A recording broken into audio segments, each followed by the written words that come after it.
So, as you know, our speaker tonight is Andrew Hart, and I'm sure I don't have to introduce Andrew to any of you who are here, but Andrew has been a longtime member of Nature Calgary and is past president of Nature Calgary, and does a lot of birding in the area, but also around the world. So tonight he is going to tell us about a trip he took to the Shetland Islands last June, I think it was. A place I've always wanted to go. So I'm looking forward to this talk. So I'm going to share my screen, Andrew. Oops, wait a minute. That was the wrong thing. Here we are, share it there. Okay, so now you should be able to get your slides up and I will disappear. Okay, so so that should be good. Hopefully you can see that. Yes. Yes, we can see your title slide. Yeah. Okay, so I'm going to talk about a trip I made to the Shetlands this June, a place that I've always wanted to spend more time in. I've actually had a first visit to the Shetlands in July 2018, and it was a one-day stopover as part of an ocean cruise on that liner you can see at the back, a Viking liner. And just standing on the deck in the harbour in Lerwick, I could look at I could see all these bird photographs were taken from the deck of that ship in the harbour. So Arctic terns, great black-backed gull, seals, parasitic jaegers, which go by the name of Arctic skua in the Shetlands. And of course, on the island, we saw Shetland ponies. So I thought that was just a one-day temptation, and one day I'd have to get back there. But it's not the easiest place to get to. But this June, I had a family wedding to attend in Edinburgh. So I thought, well, after I'd been to the wedding, I'll just go on to the Shetland. I didn't do any birding in Edinburgh, but couldn't help seeing in Edinburgh almost everywhere you looked. Edinburgh's, put this in quotes, common gull, which is a lesser black-backed gull, and here's one in one of the behind one of the food facilities in Edinburgh Castle. But the Shetlands themselves, so Shetland Islands are northeast of Scotland, northeast, I think, technically, and just a little bit further from Norway to the east than they are from the mainland of Scotland down there. It's a group of over 100 islands, but only 16 of them are inhabited, and that number is a little bit variable. I took that number from the 2011 census, and I've seen numbers of anywhere between 13 and 16. One of the islands only has a population of 2, so maybe that's not inhabited anymore. It's about 1,500 square kilometers, 1,500 kilometers coastline. So there's lots of indentations in the coastline. So it's smaller than Prince Edward Island, about a third the size, but much longer coastline. And because of all the indentations, nowhere is more than 5 kilometers from the coast. So that means that when it's windy, which it often is, you can get salt spray blowing away pretty well everywhere. Population 23,000, 7,000 of those are in Lerwick, the capital. Sort of a curious history. It was pledged to Scotland in 1460 along with the Orkneys as part of the dowry settlement for the King of Norway's daughter. The marriage to James III of Scotland. It got mixed up in a mortgage which was never redeemed. The Scots pulled a fast one and it ended up being annexed in 1472. So there's still some residual Udal law, which is an old sort of Norse law. The weather, always a topic of conversation in the Shetlands. So I got this from, believe it or not, I think the Shetland tourist site, which talks about the weather on the right there. So you can see that at the very best, the weather is described as tolerable by the people who live there. I was there in the last week of June, where it was just moving from bad weather to tolerable weather. You can get a flavour. The screenshot on the left was taken after I left in either July or August, when you may remember a huge heat wave swept across Europe. And you can see that the temperatures in the centre of England were sort of 41 and the upper 30s around, but up in Lerwick in the Shetland, only 16. So I was going to be there in the last week of June. So a week or so before I went, I checked the weather forecast and it showed it was going to be raining every day, which was really something to look forward to. Didn't quite turn out that way, fortunately. To get to the Shetlands, it's an island, so you either fly or go by ferry. There's somewhat limited flights. There aren't that many ferries. Planes obviously get there quicker, but the ferries are more reliable. This was late June, so in the UK, as pretty well everywhere else in the world, there were all sorts of flight delays going on. And after I got to Edinburgh Airport to fly to the Shetlands in my dutiful at least 2 hours early, pretty well as I sat down in the departure lounge, I got this email from Logan Air saying the flight was delayed. And that wasn't too bad, but at that time, you're always worried that the flight was going to be delayed and delayed and delayed and then cancelled. But fortunately, this one was just delayed for a couple of hours. And then I took off and went to the Shetlands. So bird species in the Shetlands, the Shetland list has about 450 birds on it. But that's kind of like the Alberta list. You know, some of those birds have only been seen once or twice or 3 times. Some of them are only seen once every 10 years. So there's about 155 commonly occurring birds and another 25 or so rare, but mostly findable birds in most years. The guide I had on Unst, David Cooper, I'll be talking about later on, told me that, and he's a professional birder, that he typically sees just under 200 species in a year. In Britain, they have schedules of birds, Schedule 1 birds, Schedule 1 Part 1 birds, birds and their young for which it's an offence to intentionally or recklessly disturb at, on or near an active nest. And there are 80 on that list in the UK, and 4 of them show up in the Shetlands. And 2 of those, the merlin and the red-necked pharaoh, are pretty common here, but not that common over there. So I flew out to Shetland after the wedding, so it's Sunday evening, and after the delay, got to my home base for the next few days, Herrisley House Hotel, which is just outside Lerwick, and it's the end of June, and the Shetlands are fairly far north, so the days were really long. So although I got there sort of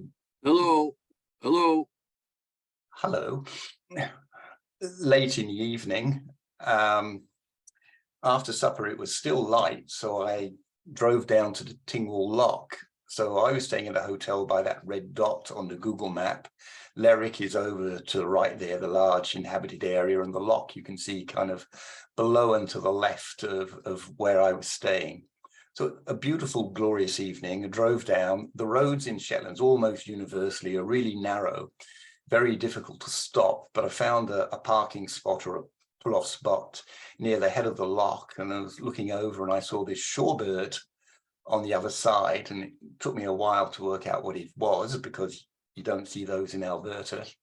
It's a black-tailed godwit, and there are typically each year 3 or 4 pairs in the Shetlands, and they form 5 to 10% of the UK breeding population. And I think at this time, at the end of June, the males, this is a male, were just about to kind of take off, having done their breeding. So I was lucky to see that. I'm going to quote a few statistics going through this, and I've noticed that some of these statistics are a bit inconsistent between sources, so the books are not always up to date, and there's limited eBird data in the Shetlands. So for the next day, Monday, my plan was to take this boat here out from Lerwick, where the blue dot is on the map there, round the south of Bressay, and out to the east end of the Isle of Noss, where there's one of the really big seabird colonies in Shetland, particularly noted for its puffins and gannets. But everything in the Shetland is weather dependent. And actually, while I was at Edinburgh, I got a notice saying that trip was cancelled. So they tried to rebook me for the Wednesday, and that trip was cancelled as well. And that was kind of ironic, because when I was on that cruise in 2018, I had booked to go on this trip, and it was cancelled then because of the weather as well. So one tip, if you go to the Shetlands, a lot of people tell you is if you're doing anything that involves a ferry or a ship like that, book it as early as possible as you can in your trip, because it may get cancelled, and the earlier you book it, the more chance you have of rebooking. So I didn't get to go on that trip. So instead, on the Monday, I decided to go down the east side of South Mainland. So I followed that line of red dots, and that's from my eBird trip report, from Lerwick at the top down to Sunbury Head at the south end. All the way down there, there were Shetland ponies everywhere, typically in fields like this. All the Shetland ponies are owned. Some of them look like they're wild, but somebody owns all of these Shetland ponies, and they're very characteristic looking. My first birding stop was at a place called the Loch of Brindista, and I saw it from the road. I looked out and thought I saw some geese, and on closer inspection, there were about 300 greylag geese swimming across the loch. And there were some other birds there as well. So going along the bottom, there was some northern wheatear. Saw those pretty well everywhere in Shetland. Some oyster catchers, these are the Eurasian oyster catchers, and they were really common as well, and they were often flying around in groups of 6, 8, 10, 15, making a real racket, which at times became quite annoying because they were making so much noise you couldn't hear other birds singing.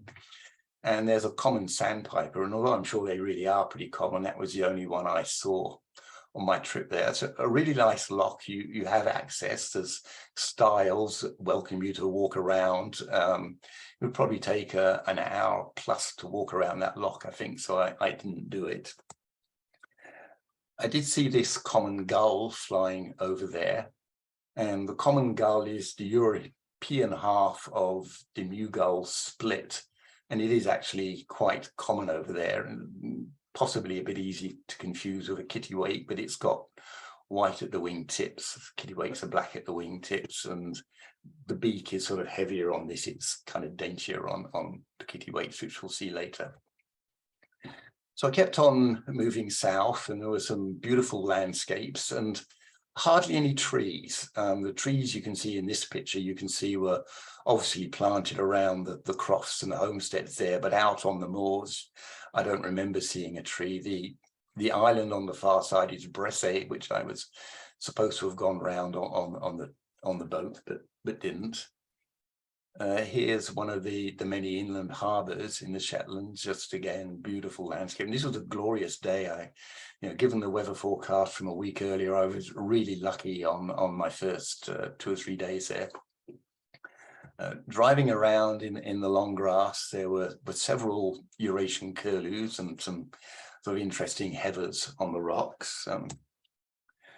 Going down, I'm probably about halfway down that line of red dots now, came to a place where just offshore was this island you can see on the left, which is Musa. And you can see sort of just about on the left-hand end of that island, there's a little structure, which is a brock, Musa brock. Brocks are Iron Age structures. So this one dates from about 100 BC. And that Musa ferry takes 2 trips a day, one at about 11, I think, which is when I got there. So it was just waiting to leave. Takes you across, drops you on the island. You have 3 or 4 hours there, I think, and then it picks you up. So people go across, they go and visit the broch, and then there's an RSPB reserve on the middle of the island, and you can walk around the island. But I didn't think I wanted to spend the time to do that. The other trip is at night. They have a trip that leaves at about 10:30 or 11 at night and spends a couple of hours there. And that's so that you can see the storm petrels. So European storm petrels nest in the rocks on that broch. And believe it or not, there's about nearly 7,000 breeding pairs that nest in that broch. And it's almost impossible, apparently, to see them during the day. You may get the odd impression of them flitting around, but at night they just come flitting in. And the picture I took at the bottom there, I grabbed from a YouTube video. And that's apparently quite a sight. And I spoke to a couple of people who had done that. But frankly, I thought that the prospect of taking that trip, finishing at midnight and then driving back to my hotel for about an hour on those narrow unlit roads was a little bit too daunting for me. Like a number of islands around the Shetlands and Scotland, that ferry now is closed because of avian flu, and I don't know when it's going to open again. There are in fact 24 Scottish islands that are now closed to access because of avian flu. So just out back of Musa, there was a field with a number of gulls in it. So there's a couple of herring gulls there up on the left, quite a few great blackback gulls, a black-headed gull in the sea, just near the sea. And this sort of surprised me.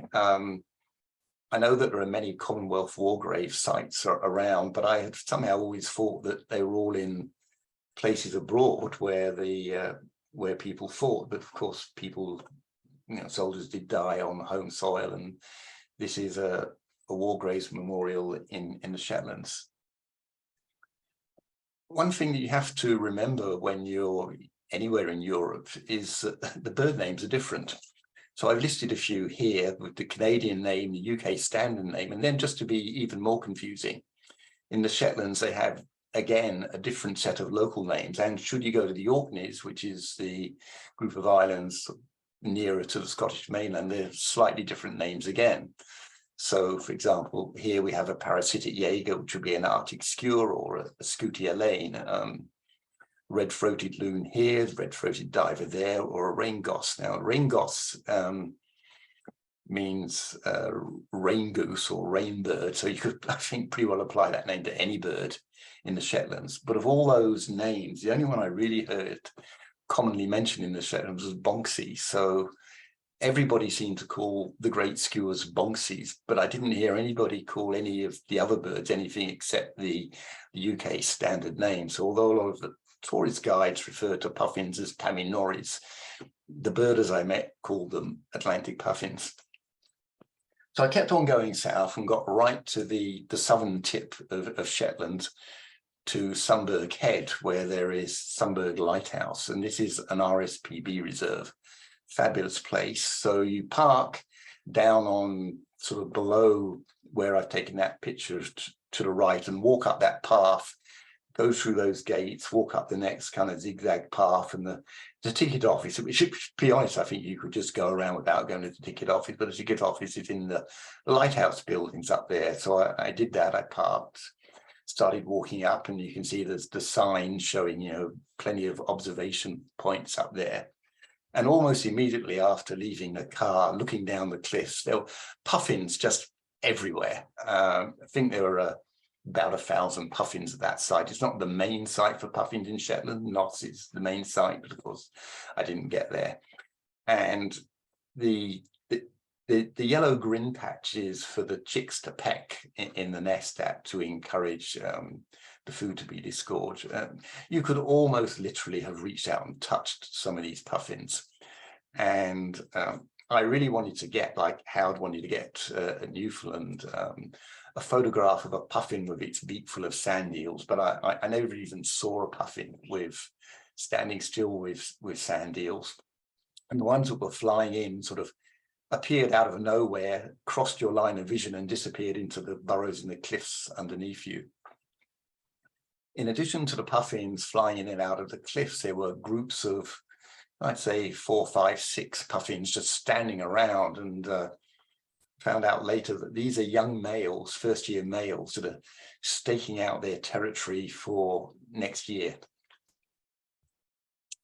Also, still walking up there were several northern fulmars, and sharing the cliffs almost neck to neck with the puffins. And I wondered about that one at the bottom. It seemed really close to the puffin, and I thought the puffin was being kind of brave, and surely a fulmar would see a puffin off. But the warden there told me later that they seem to coexist quite peacefully, although she did once observe a puffin wander too close to a fulmar, and then the fulmar just looked at a puffin and vomited all over it, which is the fulmar's method of self-defense, and the puffin disappeared quickly. So fulmars are really common in the Shetland. There are 250,000 pairs.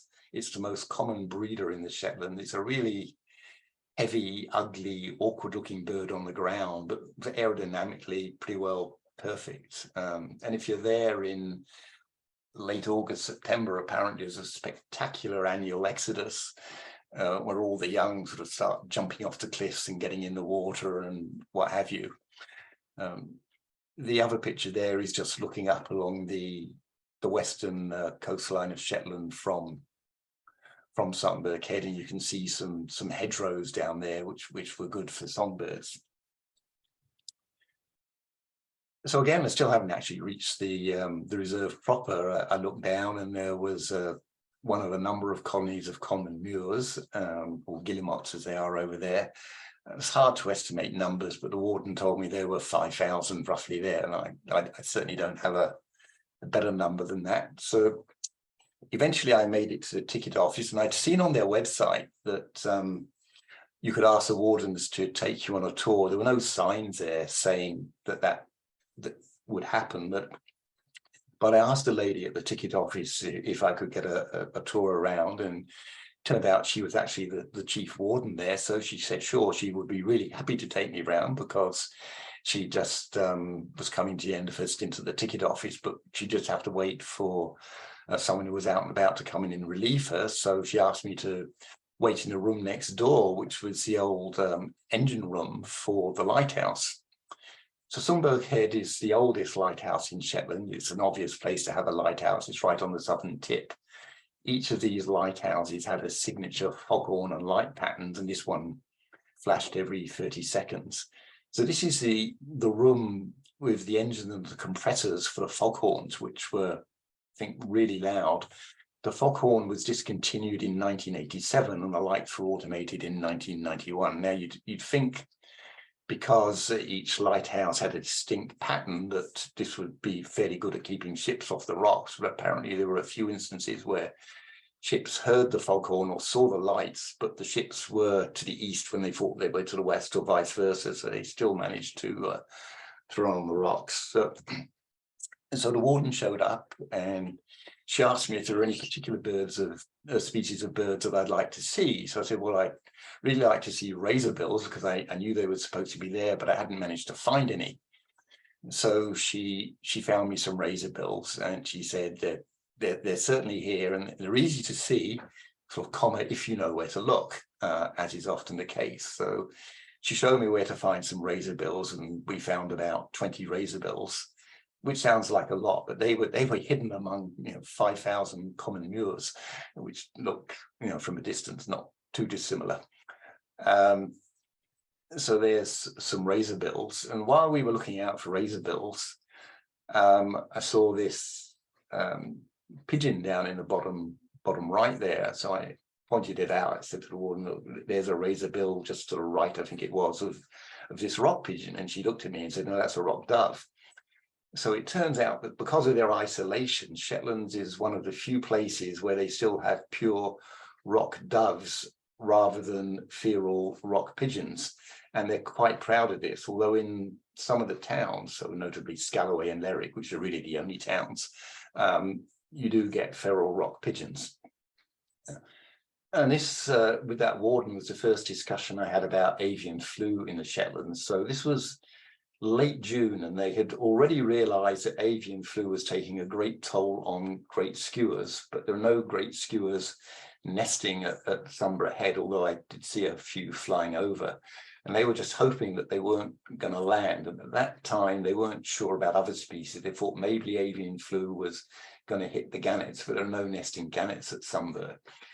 So I'll talk more about avian flu in the Shetlands as I move on here.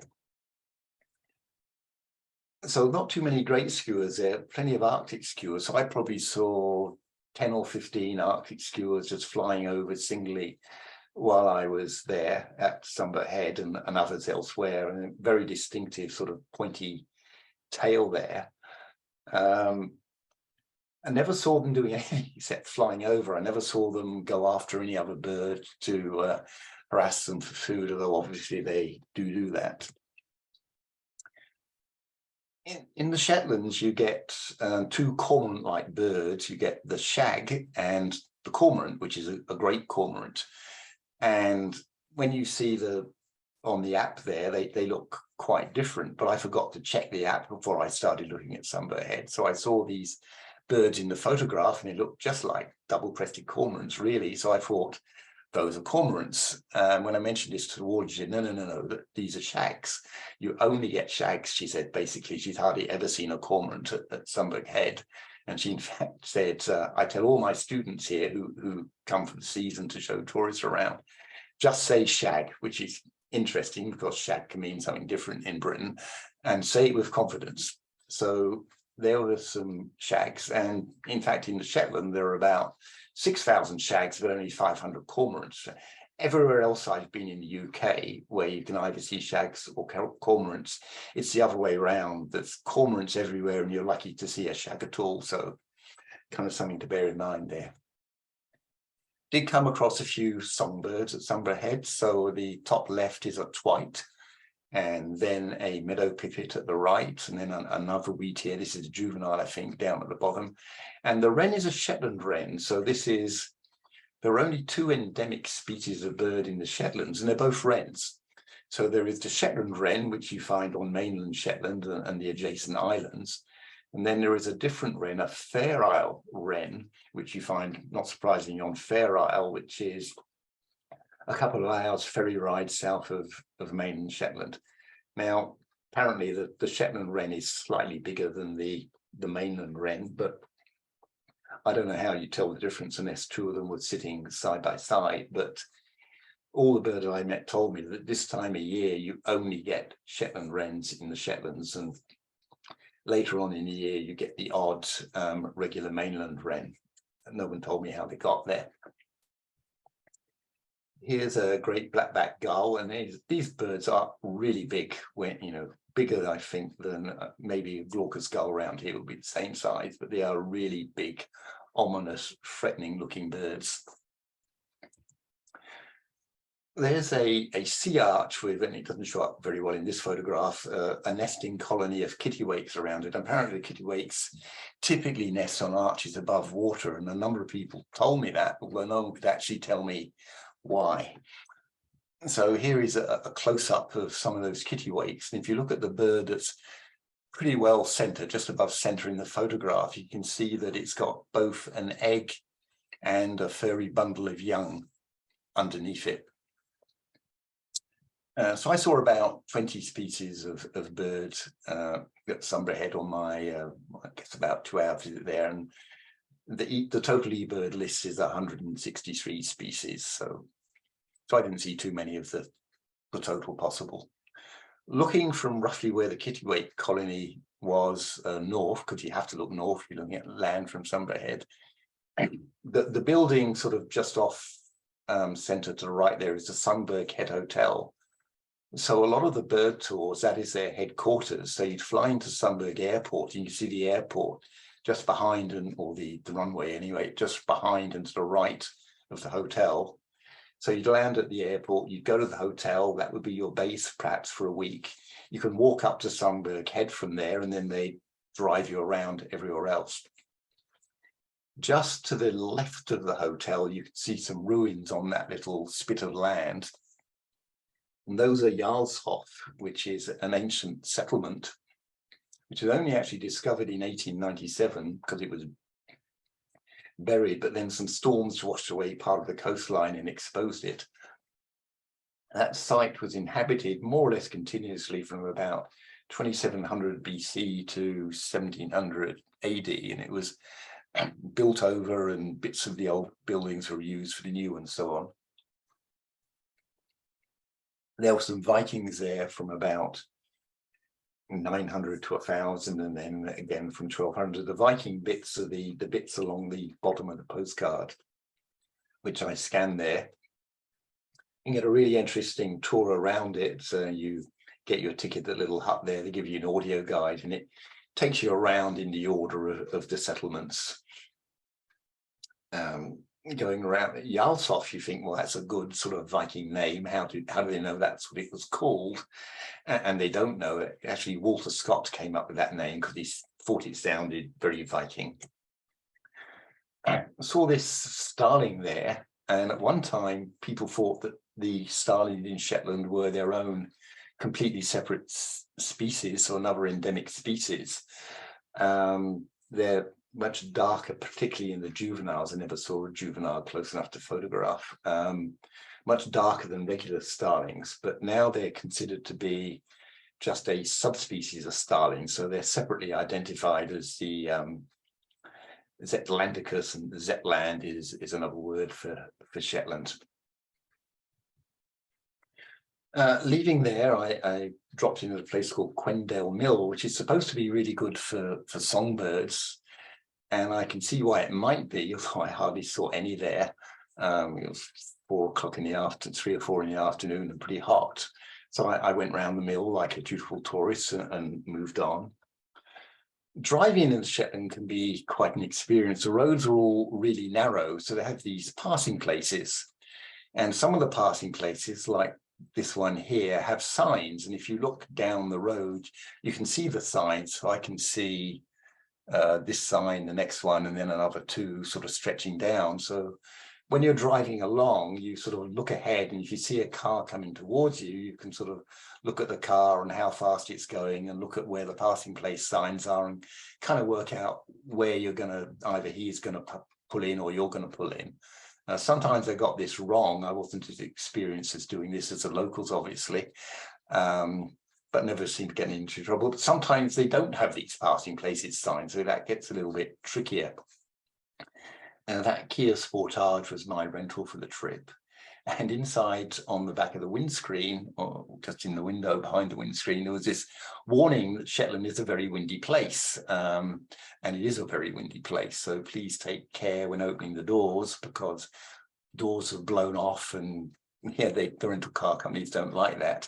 The other warning, interestingly enough, was this one about the battery and not leaving things on when you're on a ferry, because your battery might go flat, you might be stuck on the ferry, which didn't happen to me, but I can imagine that would be quite annoying.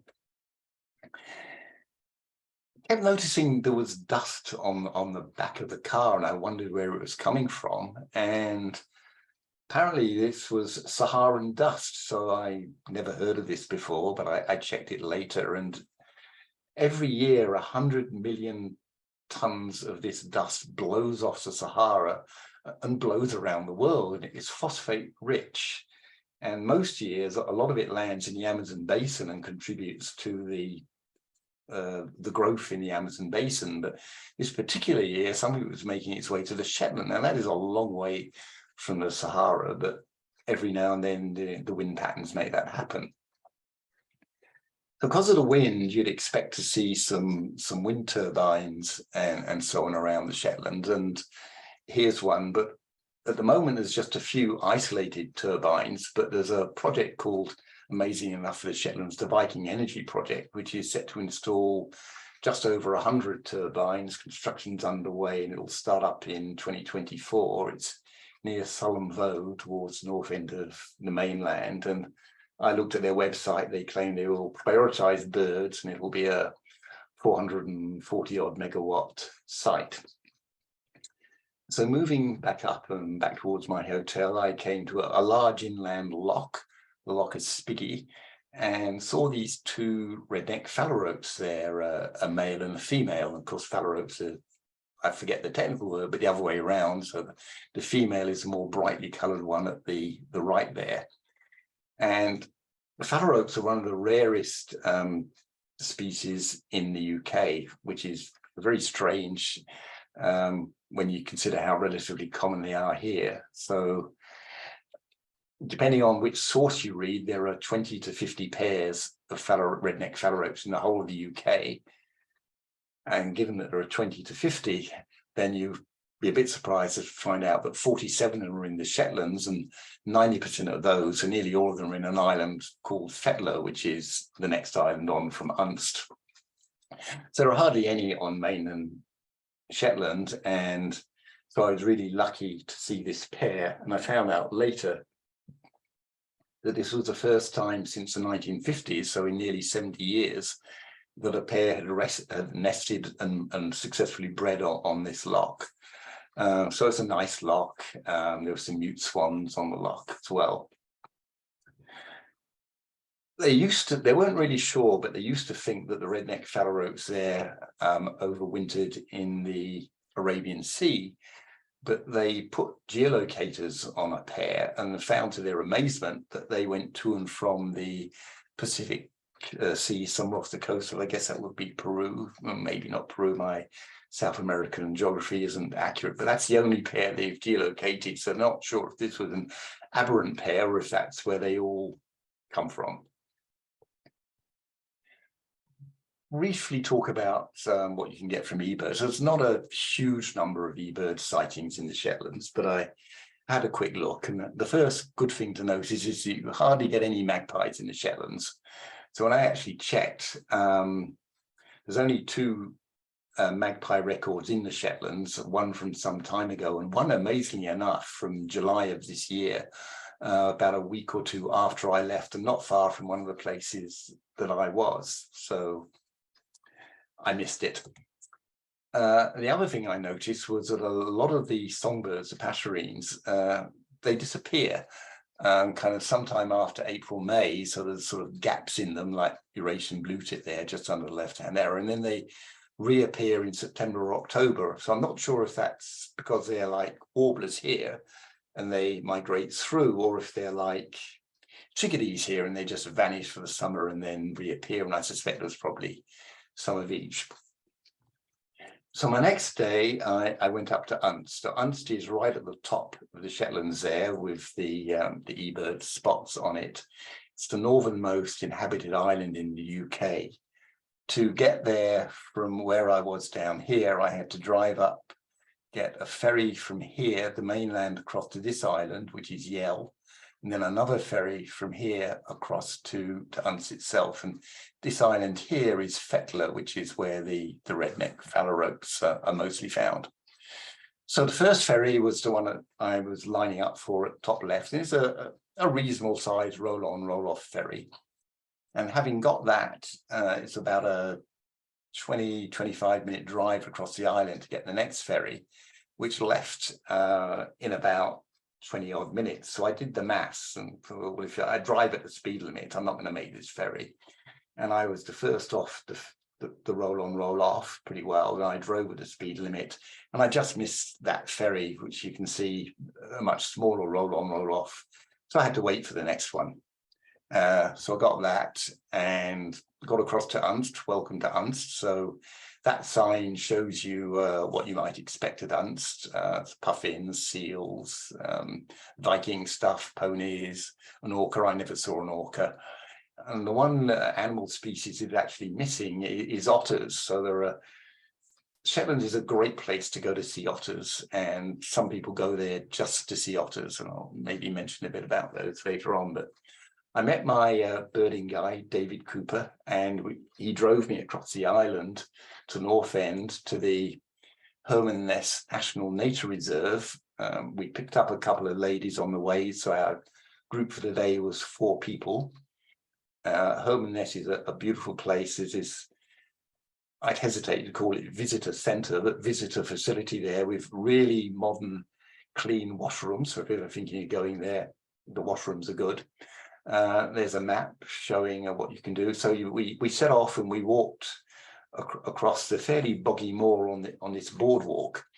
And you really need to keep to the boardwalk for a couple of reasons. One, if you stray from it, there are these sort of wet, boggy areas, these kind of water things. And apparently if you tread into those, you'll immediately pretty well go up to your thigh, and you may lose your boot trying to take your leg out, and the odd dog drowns in there. And secondly, if a mist or a fog suddenly comes in, and this can quite often happen in the Shetlands, it's like a whiteout. And if you're not on the boardwalk, you could easily get lost. And this has happened to some people who've actually ended up getting lost in unexpected mists and fogs and walking over the cliffs.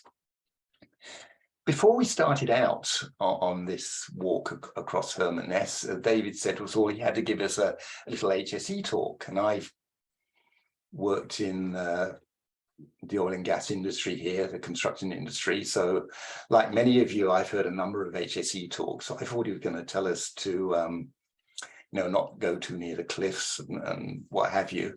But he actually said, I've got to enjoin on you that if you feel in the slightest bit unwell, you have a headache or a stomach ache or anything, you've got to tell me immediately. I've got to call the medical authorities and they will very likely send a helicopter to evacuate you to Lerwick because there are no real medical facilities on Unst. So I thought, well, that's kind of interesting to hear. None of us had an issue. Never occurred to me until weeks later to wonder who would have actually had to pay for that helicopter evacuation if it had happened, particularly not being a British national or British resident anymore. But that didn't happen. So we walked across the moor. In the boggy areas, there were these plants, sundews, which is a coniferous plant. So to give you an idea of the scale, those heads on the plants, you can almost see the little claws on them, are probably about as big as your little fingernail. And they catch midges. Midges are a real pest if you're in the anywhere in the Scottish moors, really, in the summer. So these are a friend of the hiker, I guess. So the real draw at Hermaness is the great skewer. So typically on this walk, in previous years, we'd have expected to see, I think, about 100 great skewers. Shetland has 40% of the world's breeding population of great skewers, and most of those are in the Shetland. Most of those are Hermaness in the Shetlands. They used to mainly feed on sand eels, just like puffins, but sand eels have been getting in short supply for whatever reason around these islands. So ever adaptable, the great skewers have shifted their diet to, believe it or not, Arctic skewers, kittiwakes, and sometimes gannets. So these are, all worthy opponents, you might say. But we only saw 25 because they'd been really hard hit by avian flu. They'd already, at the end of June, been really hard hit by avian flu. And remember me mentioning that the warden at Sumba was worried that the great skewers were going to land there. So it turned out to be a very poor breeding year for great skewers. There was some productivity, but that was a bonus for the Arctic skewers. So suddenly this last year, there was a boom in the Arctic skewer breeding success rate. There were some of these great skewers, or bonkses as they call them, still there in October, and they're usually all gone by late September, and they weren't sure whether they were hanging around because they were too weak to fly or because of strong westerly winds. And apparently the great skewers are even worse in the Orkneys. So they're kind of brutish looking birds. The one on the hillock sort of raising its wings, that is a territorial defense signal to its peers. And the two that are flying low over the moor there on the bottom left, which look really menacing and intimidating. And although they're not going nearly as fast, they kind of reminded me of one of the scenes from the Top Gun movie. So we got to the north end of the nature reserve, and that's where the gannet colony is. So this is an enormous gannet colony, gannets flying everywhere. And looking further north, you can just see at the bottom left picture in the distance, there's a lighthouse. That's the Muckle Flagger Lighthouse. So it's on I hardly call it an island, but they do call it an island. It's really just a big rock. So that is the northernmost building in the UK. It used to be the northernmost inhabited building in the UK, but like pretty well all lighthouses, it's now fully automated, so it's no longer inhabited, so it's just the northernmost building.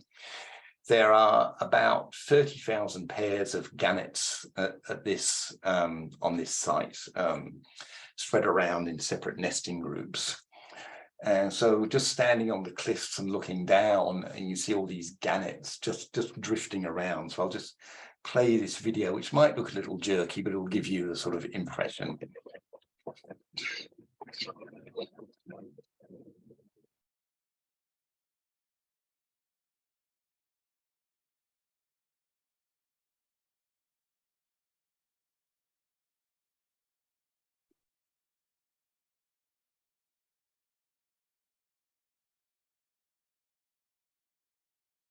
So at the time I was there, this was at the end of June, people were wondering if gannets were going to be hit by avian flu or not. But the feeling was that they hadn't been yet. But that feeling soon changed. So only a week after I left, they started finding dead gannets floating in the water at the bottom of these cliffs, and also at the bottom of the cliffs at Nos, where I didn't get to make the boat trip. And they think that over 5,000 gannets died at Herman-Ness out of a population of 30,000 pairs, so out of a population of 60,000, but many of them survived, and there are still thousands alive and well. So none of us were thinking dead gannets when we were on this tour, but I looked, after I realized that there might have been somewhere, I looked back at my photographs, and when I zoomed in on the picture of this photograph, you can see there are dead gannets. There are gannets sprawled across the rocks there, and I think that just in that little blown up section in the picture, I could count about 10 dead gannets. So if you extrapolate that to the whole of that picture, there were probably over 100 dead gannets in that photograph. It never occurred to me at the time that there were any. Then after the great skuas and the gannets, the next most affected species was the great black-backed gull, although not nearly as badly. And that kind of flanges in with what Dana Goldsmith said at last month's BSG presentation on avian flu, that great black-backed gulls were hit in the east here. And that was sort of it for Shetlands, but it wasn't the case elsewhere in the UK, where hawks, different terns, all fell victims. So by the end of July, Nature Scotland was advising, well, put a stop to public landings on 24 Scottish islands to limit the spread of avian flu, and 4 of those were on Shetland. And then in October this year, the whole of Britain was declared an avian influenza prevention zone with various regulations, particularly around poultry farms. And I did see, when I was in the UK in October, November this year, some signs in Oxford actually warning you to be careful about approaching dead birds in case it had avian flu. So seems to be more awareness there about avian flu, I would say, than there is over here. Walking back, and in fact walking up, we saw a number of skylarks.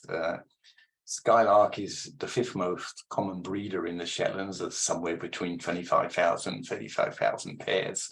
The 4 most common breeders are all seabirds: moors, fulmars, puffins, and gannets. So the skylark is the most common kind of land breeder. And there's quite a few meadow pipits there, and they flock in thousands in the fall. This is walking back. So this was probably, David told us, likely to be the best day of the summer on Herman-Ness. And yet, you know, when we were up at the cliffs, there was the 4 of us. We saw 2 or 3 other people, and when we were walking back, so it's sort of getting on towards lunchtime, there was probably less than 10 people walking up and towards. So beautiful spot, great birding, but of course really difficult to get to, but well worth it if you can manage it. And as we were leaving, we saw this Arctic skua having a little bath in a small pond near the road. And then we went and had lunch in a place called Haroldsvik at Victoria's Vintage Tea Rooms, the northernmost tea room or restaurant in the UK. Of course, pretty well everything in this area is the northernmost something or the other in the UK. While we were having lunch, I asked David what raptors you get in the Shetlands, and you can see that this picture is blank because you basically don't get any raptors in Shetlands now. It's not that you don't ever get any raptors in the Shetlands, but they're very few and far between. And the reason is these guys, the bonksies, the great skuas, they just terrorize any raptors that have the temerity to show up. And they're 1.5 kilograms. The most common raptor in the UK is the buzzard, the common buzzard, which is like a red-tailed hawk, which goes from sort of 1/2 to just over 1 kilogram. The kestrels, which over there are big, the European kestrels are bigger than their merlins. They're only 0.2 of a kilogram. Even a peregrine, which occasionally shows up in the Shetland, is only 1 to 1.5 kilograms. So these guys rule the skies, at least they used to before avian flu hit. So it'll be interesting to see what happens next year. And you just don't get too many raptors. So we now started to move sort of around the northeast part of the coast, kind of roughly clockwise direction from Herman Ness.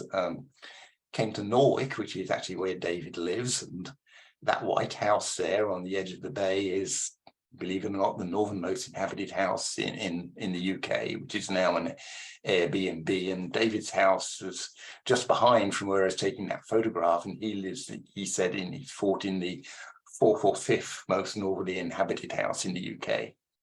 So it was an Arctic tern on the beach, a couple of eider. The males had left by now, and there had been some chicks with these females, but they thought they'd been likely killed in a storm a few days before because they hadn't seen any recently. But the real target bird there was the red-throated diver, or the red-throated loon, and David picked one out, and it was sort of bobbing up and down. The water was a bit choppy, so we would see it and it would disappear and then it would appear. And it swam around for a while, and it started preening itself, and then it started diving. Sometimes it was diving and sometimes it was swimming around with its head and neck under the water, obviously looking for something to eat. And it eventually found this sand eel, and then you can see it picked up the sand eel and it flew off, and it sort of spiraled gradually upwards and then flew back to a nest in the hill somewhere. So this apparently, David said, is its routine pattern. It lands, it swims around for a bit, then it preens, and it catches a single sand eel and it flies back up to its nest. So that just seems like an awful lot of energy for a bird that big to catch a fish that small, but obviously they've worked out this works for them. There was a complete group of 4 eiders that they know are there, along with another black-headed gull. So there's another shag looking remarkably like a cormorant. The bird in the middle is a common ringed plover, and they really are quite common. I saw them in several places. The gull there is a lesser black-backed gull, which is the only time I was ever to get a picture, however indifferent, of one of those on Shetland, although they were really easy to photograph in Edinburgh, of course. And there's another herring gull. There was a colony of Arctic terns there, and they were flying around really close, and there's one of them with a sand eel. So if you come back in another life, don't come back as a sand eel. I think we all know from sort of trying to work out the difference between Arctic terns and common terns here that Arctic terns have really small feet. But I hadn't realized quite how small until I looked at these and then looked at my pictures later. In fact, I wondered if this one on the left had something wrong with its feet, but no, they all have these really small feet. And compare that with this Forster's tern, which I took at Frank Lake a few years ago, and I realized the angle's different, but you see how much longer the legs are there. So just near Howells, there's this reconstructed Viking longhouse. So if you remember Howard's presentation, he showed us a picture of one in Newfoundland that looks remarkably similar to this. But one of the interesting things on this one is in the gap between the stones and the turf roof, there's this silver birch. And of course, if you look around the Shetland, you're not going to see any silver birch trees. So there are a couple of theories about this. One is that there used to be silver birch trees there, and the Vikings cut them all down. And the other is that the Vikings brought them all over from Norway. Norway was about a 48-hour trip for a Viking longboat. And for people who sailed to Newfoundland, 48 hours was nothing. They found 60 Viking longhouse remains in the Shetland. Most of them are on Unst, but only 3 have been excavated. And this isn't one of them. They've done enough excavation to find out where it was, but it's not on display anymore. Just behind the longhouse is this reconstruction of a 9th century Viking ship from Godstad in Sweden. The ship was discovered in 1890, and this reproduction was built in 2000, the millennium. The plan was to sail it from Sweden to North America, but once they got as far as Shetland, they realized that they weren't going to make it to North America, so they left it here. It was actually purchased by the Shetland Amenity Trust, which is an oil company funded charity, and left there. So we kept moving around the coastline and we saw some shorebirds. So the common redshank, the one in top left is a juvenile, there's an adult in the bottom right. There's another curlew there and a couple of dunlin on the shoreline. And then some harbour seals, also called common seals there. And this intriguing place, Bobby's Bus Shelter, of course, the northernmost bus shelter in the UK. I don't think it's used as a bus shelter anymore, and the council was going to tear it down and somebody wanted it kept. And so every year there's a display there. There's some, and this year was Jubilee year, so the theme was Jubilee, but there's a little cutout of a ruddy duck there. Ruddy duck's pretty rare, like non-existent now in the Shetlands. This one was seen by a guy called Graham Bundy, the first Shetland record in 1974, and there was still some doubt whether it was a true transatlantic vagrant or whether it was one of the escapees from the famous or infamous 3 ruddy ducks that escaped from the Slimbridge Wildlife Reserve in Gloucester in 1952-3, and then started spreading, and they started hybridizing with white-tailed ducks in Europe, particularly in Spain. And there was a real fear that they were going to wipe out the white-tailed ducks. So the Spanish government asked the other EU countries, Britain was in the EU, by the time this happened, to eliminate ruddy ducks. So the UK government spent about £4 million to eradicate them. So the UK population of ruddy ducks dropped from about 6,000 in the year 2000 to maybe 15, now 15, who knows, in 2021. And this did allow the Spanish population to recover, but you can imagine it's been a pretty controversial program. And lots of birders decided they weren't going to report ruddy ducks because they didn't want them shot. So who knows how many are left, but they was a pretty vicious cull, and seems to have had the desired effect, though, in allowing the white-tailed ducks to continue.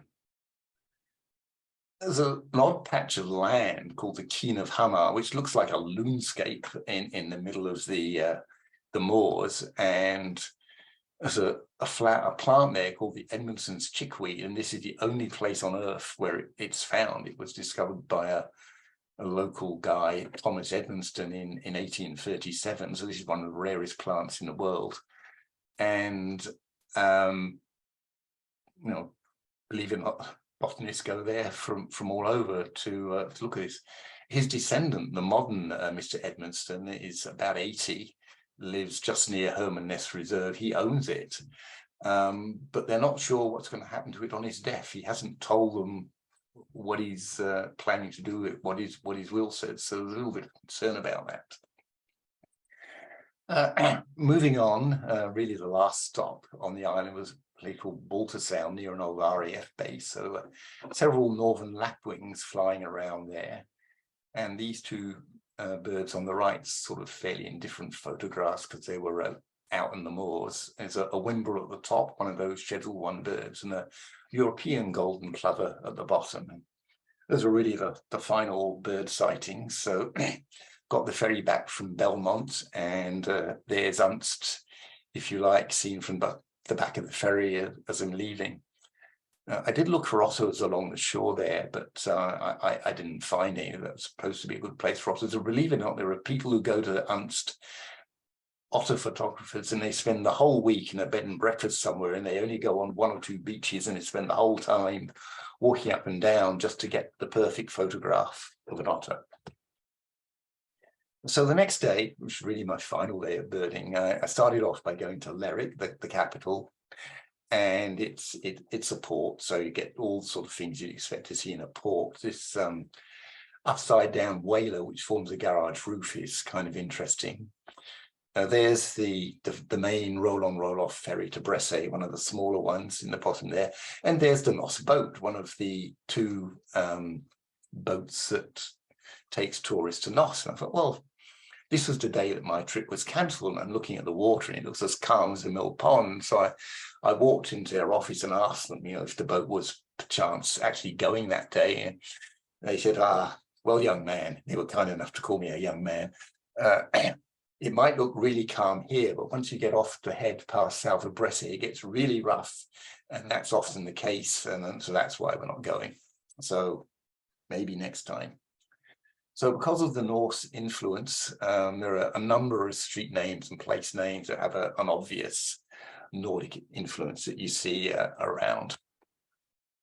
And along the harbour front there is the Log Bridge. This is probably the most photographed building in Shetland, because it's the home to Jimmy Perez in the Shetland TV detective series, if you've ever watched that.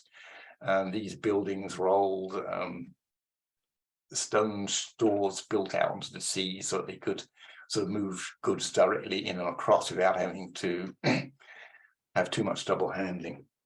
And so I saw some birds in the harbour, and here's a shag again, looking to my mind just like a double-crested cormorant, but they have this, the shags have this diagnostic plunging dive. So if you think of the cormorants you've seen, say on a pond at Carbon or something, they swim around and then they sort of sink dive down into the water. They do not have this plunging dive that the shags have.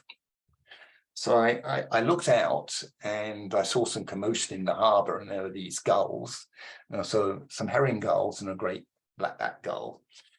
And they were getting excited, and then the black-backed gull actually dove right under the water. And when it came up, there was this rather startled-looking razorbill that emerged just near it.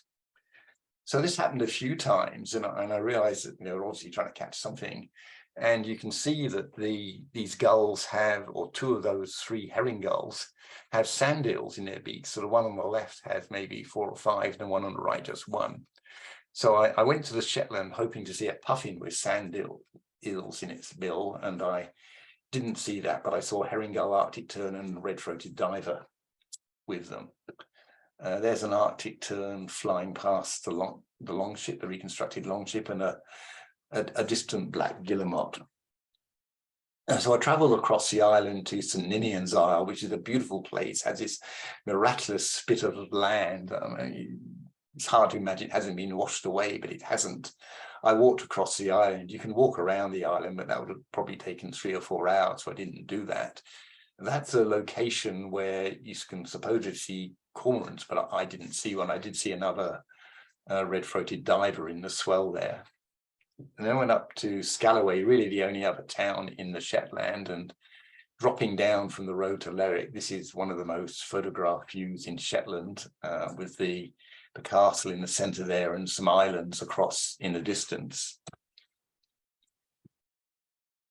During the Second World War, they ran this service, I'm not sure if that's the right word, called the Shetland Bus, which ran agents to Norway, originally in fishing boats, and it was incredibly dangerous. They ran only in the winter because they couldn't run across in the summer because of the risk of being spotted by German planes. And there were incredible casualties. There were 44 people killed, mostly lost at sea, but some captured and shot by the Germans. So there's this monument there, and the names of each of the 44 Norwegians who gave their lives for this are on the monument, 11 on each side. And if you look at the list, they're nearly all young men in their 20s. And the monument contains stones from each of the 44 towns and villages that these men came from. It got so dangerous and the losses got so high they were going to discontinue the service, but then the Americans supplied some submarine chasers, and after that they had no more fatalities. One of their missions was actually launched to attempt to sink the Tirpitz. They took over some Navy divers, but that didn't succeed. So just down from Scalloway, there's a couple more islands. Burrow Isle actually has an east and west, and Trondor, and they're connected by a bridge. And there are various ruined crofts around there. Look out, and the long line of things is mussel lines. There are a lot of these mussel lines in the Shetlands. And David, my guide from Unst, told me he'd been commissioned to do a study into the environmental impacts of these, and he hadn't found anything particularly negative, but he worked out that some of the birds had worked out how to swim around underneath and steal mussels from them. And then that's a salmon farm being towed around at the bottom there, just offshore. So I worked my way back past Tingwall Lock again, where I'd seen the black-tailed godwit a few days before. This time there were several corvids. So the one at the top left is a rook. Top right is a hooded crow. There were carrion crows there as well, which are kind of like American crows. But again, it's a narrow road. I never managed to stop anywhere where I could take a picture of a carrion crow. But the other two are better to have seen, I think. The birds at the bottom look like lesser scaup, but they are in fact tufted ducks. The first time I went to Shetland, I saw some tufted ducks and I put them in eBird as lesser scaup because that's what I thought they were. And within hours, the local eBird coordinator was on me telling me that, no, you just don't get those at this time of year. And then some mallards, not sure I'd seen up until then. And that was it for my birding in Shetland. The next day I got up and they told me at the hotel the Shetlands were fogged in. This was my last day and I was due to fly out in the afternoon. And they told me that the fog was all over the island, but it was much worse as it always is, on the east side of the island than the west. So if I wanted to do anything, try the west. So I went back to Scalloway. If you remember the picture from a few slides ago, this is what it's like when it's foggy. And this is the least foggy side of the island. So you can't even see the castle in the middle of the picture. So I went down and spent the morning going around Scalloway, looking at places associated with the Shetland Bus, and visited the museum where they have a lot about it. Drove very precariously to the airport. I had thought of driving around to try and take photographs in the fog, but decided that was way too dangerous on those narrow roads. So I made it to the airport. About half an hour after I got to the airport, they told me my flight to London was cancelled. I eventually got a flight to Aberdeen and then London the next day. And that was it. So the final thing I just wanted to share with you was some resources I used to help plan my trip. So there's a couple of birding books. The Birds of Shetland is undoubtedly the definitive guide to the birds of Shetland. It was published in 2004. It contains descriptions of about 450 birds. If they're rare birds, they've only been seen a few times, it will give a description of every single sighting. It's got a list of other escapees and unacceptable birds that have been seen in the Shetlands but aren't part of the official list. They include, by the way, bufflehead and hooded merganser. It's got tables of breeding bird populations, history of Shetland birdings, and so on. All a bit out of date, but a really good book. The other bird book, Discover Shetland's Birds, was on sale at some of the birding sites and Lerwick Museum, where I bought that copy. That's kind of like Chris Fitcher's Alberta Birds book. There's sort of photographs of some of the birds and descriptions of them and little anecdotes about them. It covers 155 of the most likely and 23 of the somewhat likely birds, and there's a brief sort of where to go to bird guide in it. The Shetland guidebook I'll use to sort of plan my general trip. Wondered if the person who wrote that was a birder, because there's a lot more reference to birding sites in it than the average guidebook. But again, you know, Shetland is a very birdy sort of place. And then the Shetland book by Anne Cleves is what I guess you'd call a coffee table book. It's got some incredible photographs in it. Anne Cleves is the author of the Vera and Shetland UK TV crime series, and also another series of books about some birding detectives. Once you've read one of those, you never go on another birding trip, probably. She was a cook in the bird observatory on Fair Isle, where she met her husband, Tim, who was a visiting ornithologist at the time. And so she tells the story of the Shetlands through the season, again, with several birding references. And that's it, Anne. So I will hand it back to you and see if there's any questions. Well, thank you very much, Andrew. That was fascinating, actually. I thought that was super. So now we can have some questions. There aren't any in the chat room yet, but if you would like to ask a question, just you can unmute yourself or you can type something in if you have something to say. So given the graphs of bird sightings during the year, would it be feasible to visit in the early spring or fall? So that's a good question, and I did check that. My visit time, of course, was entirely dictated by the wedding that I went to, although I suppose I could have gone to Shetland before the wedding rather than after the wedding, but I kind of felt I had to get to the wedding and not risk being stuck in the Shetland and missing the wedding. So the two times to visit the Shetlands are either the spring, typically a little bit earlier than I was there, sort of in late May. So if you go in May, what you are going to see, you're going to see any decent birding guide, and I'm telling you what David told me, any decent birding guide will be able to show you pretty well all of the migrants in their spring plumage. So you'll get a really good birding list, and you might be a little bit early for the puffins. The puffins don't really arrive in big numbers until that season is over. So when I was there, it was probably the best time of year for the puffins. The other time of year to go typically is in the fall, and I think fall would be sort of late September through to October. People who go in the fall go to see the rare migrants, particularly the sort of Arctic gulls. So it tends to be a different type of experience, because the different guides are networking with each other, and if a rarity shows up, whatever you had on the plan for that day, you're going to drop it, and you may be going to drive to the other end of Shetland to try and see that rarity. So if you want to get a really good Shetland list, be sure of seeing some migrants, some British migrants that you're not going to see here. You go in the spring. If you're really after the odd rarity or a vagrant, then you go in the fall. Interesting. Okay, any other questions from anybody?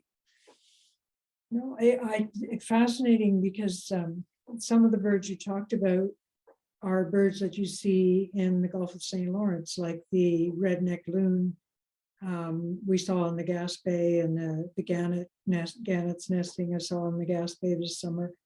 And so it was interesting to see them there as well as here. Razorbills, of course, we see in common mirrors. So you don't have to go all the way to the Shetland to see some of those birds. Yeah. But some of them you do. Some of them definitely, like the schools. Yeah, the schools are. I'll mention one of the places that, if you haven't been to the Shetlands, you've probably heard about, is the Ferried Bird Observatory, which is on an island south of mainland. So I did ask about getting there. So first thing to mention, if anybody's planning to go, is the Ferried Bird Observatory burnt to the ground in 2019, and it is still being rebuilt, and they anticipate it's going to reopen late next year, but it was originally early next year, so who knows if it will reopen next year or not at all. But to get to Ferried, you either have to take a ferry, which is a 2.5-hour ferry ride, which only goes 3 days a week, has a very limited capacity, takes 2 cars, but the cars have to be winched onto the ferry by a crane, so it's not very easy. Or you fly, it's 20 minutes to fly. I think that goes every day. There's very limited accommodation, and so you'd really have to plan that out, which would take more planning effort than I was prepared to put into this particular trip. And of course, you'd have to dedicate a fair time there. But if you're going in the fall, that is the place to see the super rarities, and they pack up. It's only occupied seasonally, so they pack up at about the end of October. Howard suggested I might want to explain what the RSPB is. So the RSPB is the Royal Society for Protection of Birds, and they have a number of reserves across the UK, including several in the Shetlands and the Orkneys. Okay, well, thank you very much, Andrew. And I guess this is December. The next bird study group will be the results of the Christmas bird count, but and I'm not sure which day that's going to be, because Matt is organizing that talk. So I'm sure he'll let everybody know which day in January they're going to do that. I expect it'll be the second Wednesday, not the first Wednesday. So have a very Merry Christmas, everybody, and safe and happy holidays. And thank you. Thank you. Sure. Finish off. Thanks, Anne, and great talk, Andrew. Thank you very much. Thank you. Okay, bye-bye.